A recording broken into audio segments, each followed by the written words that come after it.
శ్రీరాముడి అరణ్యవాసం గురించి తెలిసిన రోజు తన ముగ్గురి తమ్ముళ్లలో ఇద్దరు చాలా గట్టిగా చితికిపోయారు. కానీ వాళ్ళ రియాక్షన్స్ లో కాస్త తేడా ఉంది.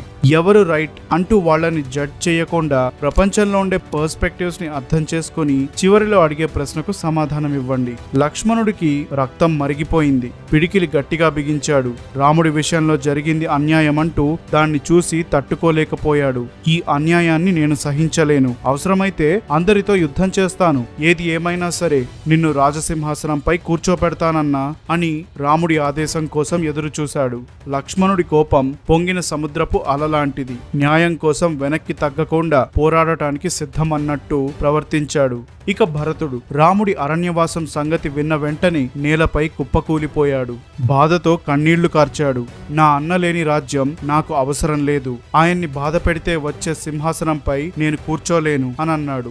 లక్ష్మణుడి ప్రేమ